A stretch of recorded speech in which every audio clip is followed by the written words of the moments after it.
Welcome to the first episode of Building Your Worldview. Today, our topic is turn critical thinking into second nature. Let me start by asking you two questions. First, do you think you're someone who has their own opinions? Second, if someone truly has their own opinions, do you think they should trust themselves more or trust other people more? Because today, we are going to talk about the one thinking tool that everyone needs if they want to become someone who truly thinks for themselves. Critical thinking. Once you develop this way of thinking, you will be able to make better judgments and better decisions in a world that's noisy, complicated, and often confusing. More importantly, you will become the person leading your own life instead of letting everyone else do it for you. So, what exactly is critical thinking? And why is it so important? Let me ask you another question. The things you scroll past, hear, and watch every day, how much of that is actually fact? Unfortunately, probably less than you think. Around 90% of it isn't fact at all. It's opinion.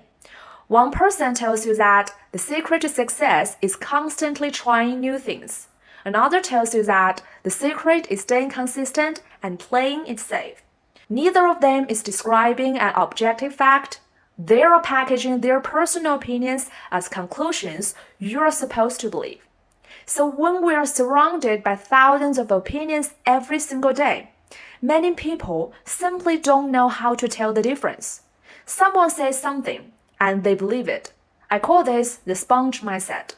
Your brain becomes like a sponge with no filter. Whatever people pour into it, you absorb without questioning. The more information you take in, the more confused you become. But there's another way to think.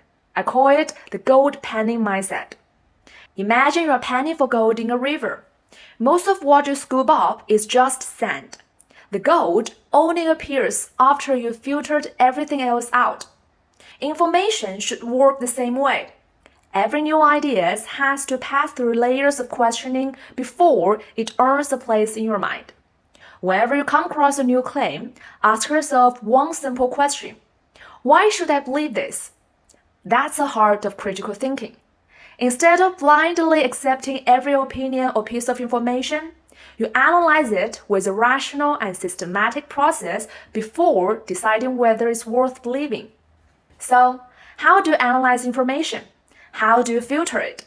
How do you separate the gold from the sand? That's exactly what we're going to cover next. The most important part of today's video. How to build critical thinking.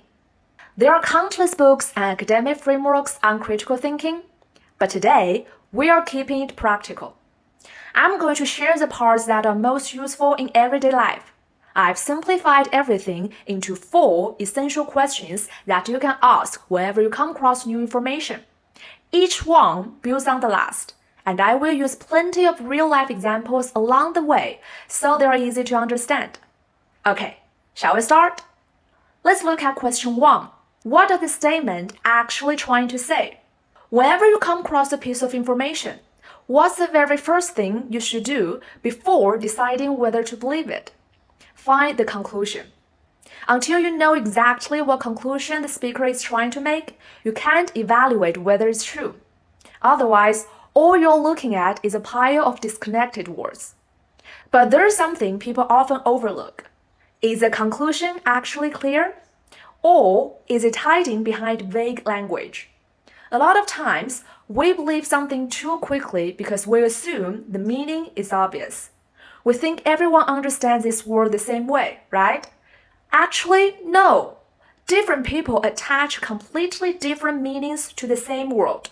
The more abstract the language is, the more room there is for misunderstanding. Let me give you a couple of examples. The first one. This product boosts your immune system, safe for both children and seniors. The vague phrase here is boost your immune system. Advertisers love using language like this because it's abstract enough for you to imagine the biggest possible benefit. But what does boost your immune system actually mean? Protect you against what? The common cold, the flu, other diseases, and what counts as boosting it? A 5% improvement, 10%, 50%? Then, there's a claim that it's suitable for children and seniors. What exactly counts as a child? What age counts as a senior? None of those terms are clearly defined. Here's another example. Young people today are just too lazy. They only care about salary when looking for a job. But what does too lazy actually mean? Does it mean they don't want to work at all? Or does it simply mean they're unwilling to do unpaid extra work, like running errands or handling tasks outside their job description? If you can't even clearly define the key terms, then saying young people are just lazy doesn't really mean much. So let's go back to our question. What does the statement actually trying to say? A surprising number of misleading arguments rely on vague language. They sound convincing at first, but once you stop and ask, wait, what does that word actually mean? Everything starts to fall apart. When a term can't be clearly defined, it may be functioning as a trap rather than an explanation. Reliable ideas use language that's specific, measurable, and concrete. So the next time you see a headline or a post that makes you feel excited, anxious, or angry, don't react immediately. Pause for 10 seconds. Circle the vague words. Ask yourself whether those key terms are actually defined. You will be surprised how many weak arguments reveal themselves at this very first step. Now, let's look at question 2. What's the evidence of this statement? If someone genuinely wants you to believe what they're saying, they should be able to give you at least some evidence or reasoning, right?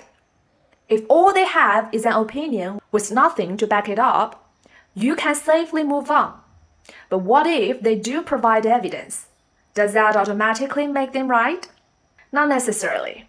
The real question is, how strong is the evidence? A lot of the time, it's not nearly as convincing as it seems. For example, you've probably seen videos, especially the kind that older audiences tend to watch, with headlines like, eating garlic prevents the common cold. And what's the evidence? Eric and his family of 3 eat garlic every day, and none of them caught a cold all winter. Does that actually prove the claim? Obviously not. First, it's just one family, one single example. Second, all we know is that they ate garlic every day and they didn't catch a cold. But does that mean one caused the other? Not at all. Maybe eating garlic gave them such strong garlic breath that they stopped going out so much. Because they stayed home all winter, they had fewer chances to get sick. See the point? Just because 2 things happen together doesn't mean one caused the other. Now, this example is deliberately exaggerated, so it's easy to spot the flaw. But many arguments that sound convincing aren't backed by evidence that's much stronger. Let's look at some of the most common types of evidence people use and whether they are actually reliable. The first 3 are easy to recognize. Personal experience, individual case studies, eyewitness testimony. These are all basically the same as Eric's family. There are individual examples, and when you rely too heavily on individual examples, it's very easy to draw conclusions that don't apply more broadly. The fourth type is expert opinion. This is where a lot of people let their guard down. The moment someone says, an expert says blah blah blah, the claim suddenly sounds much more believable. But before accepting it, ask yourself one question. Is this person actually an expert in this field they are talking about? A child psychologist isn't automatically qualified to give advice about heart disease. People often leave out details like that because it makes the argument sound stronger than it really is. And remember, experts are still human. Being an expert doesn't make someone infallible. Finally, there's scientific research. Compared to personal observations, research is generally a much more stronger evidence. But even that, not all research is created equal. Imagine seeing an ad that says, studies show that this product improves skin tone by 75%. Sounds scientific. But what if the study was nothing more than 10 people rating their own skin after using the product and filling out a questionnaire? Technically, that's still research. But it's hardly enough to justify such a bold claim. So even scientific studies shouldn't be accepted without thinking. At this point, you might be wondering, if none of these forms of evidence are perfect, then what should I believe?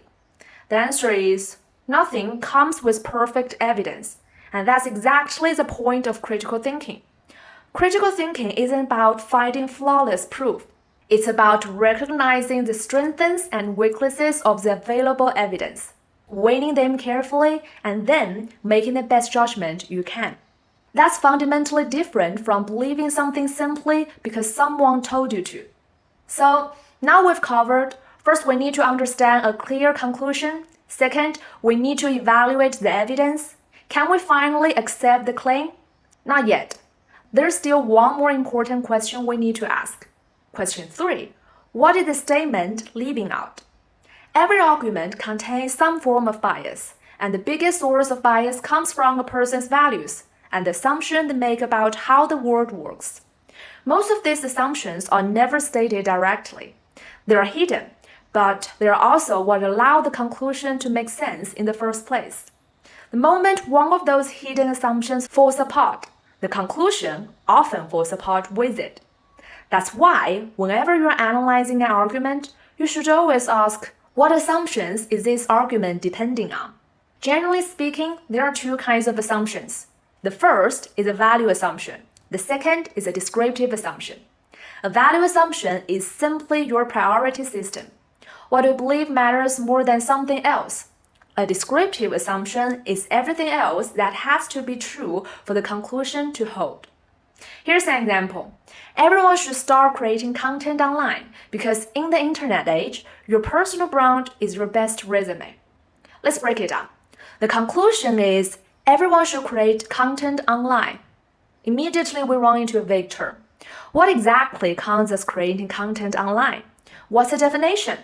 Now, let's look at the reason. Because your personal brand is your best resume. There's another vague term. What exactly is a personal brand? How are you defining it? Now, let's assume both the conclusion and the reasoning are clearly defined.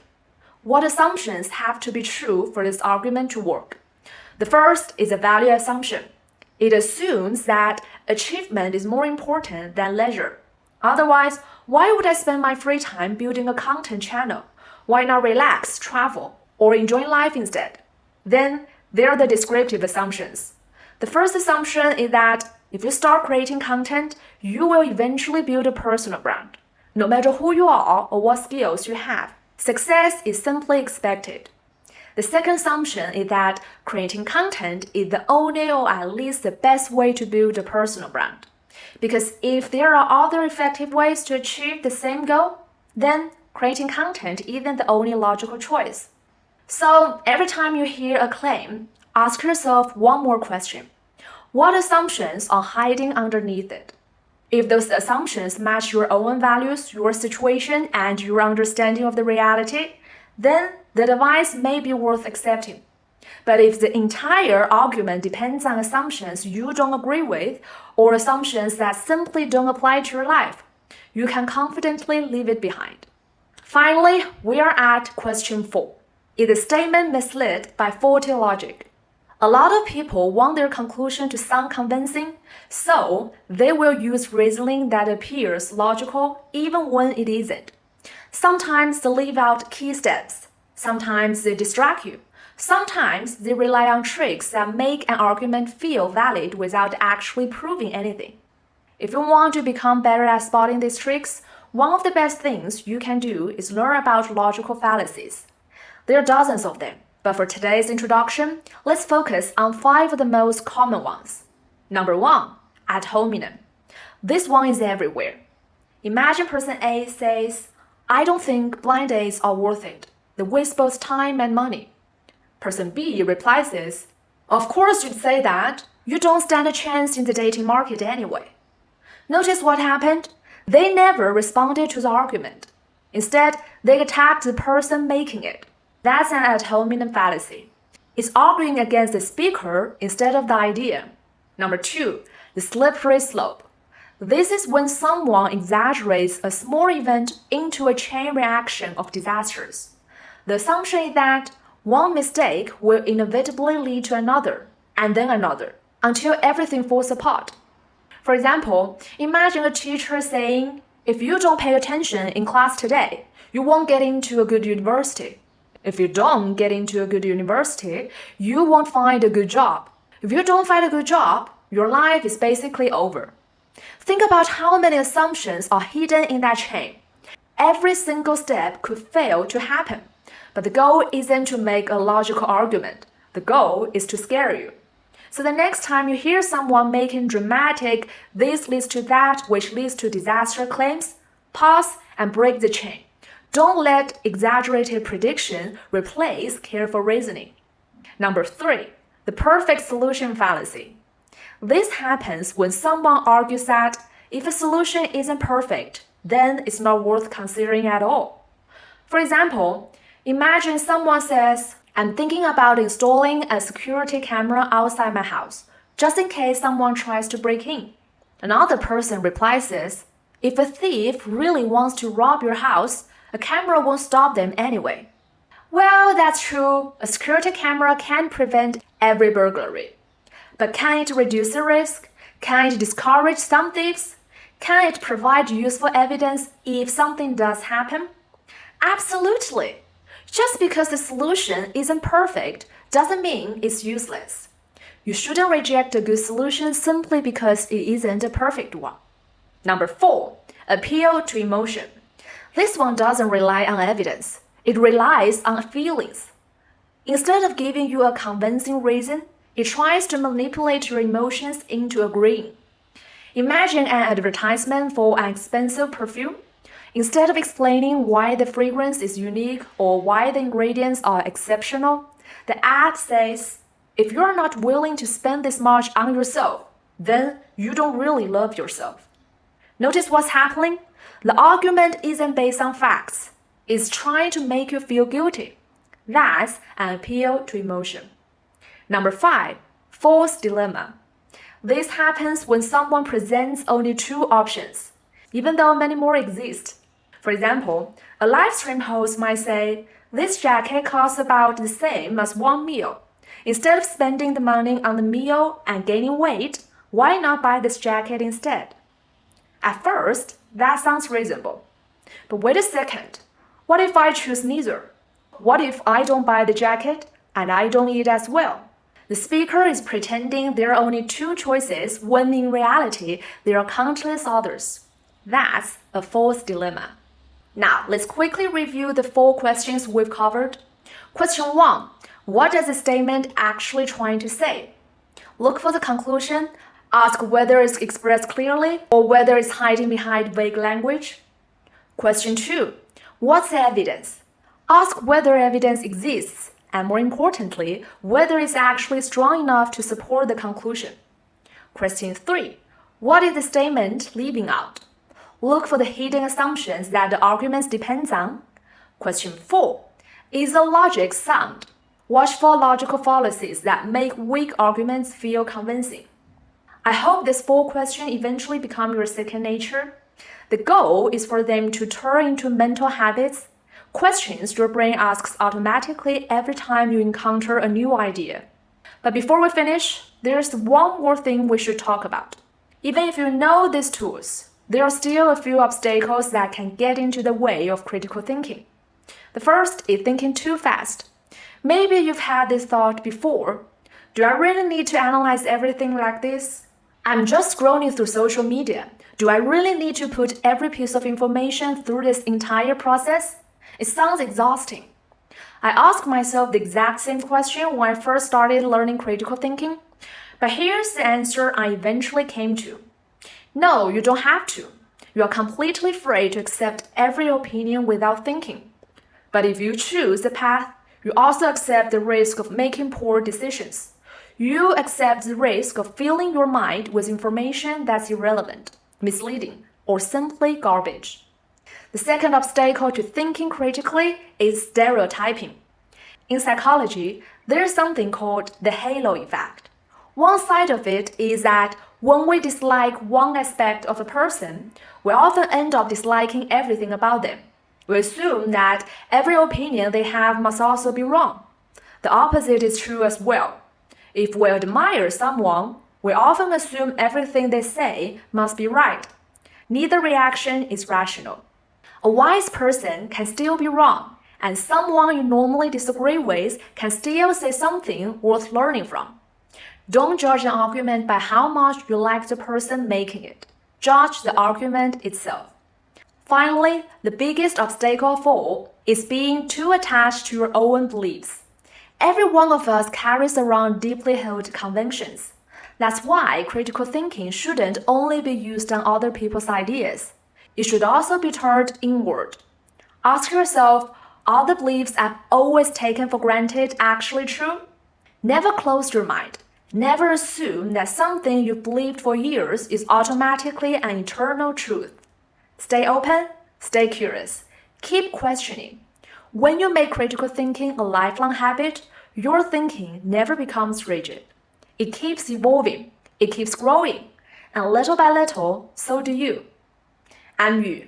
Follow me for more to level up your mind.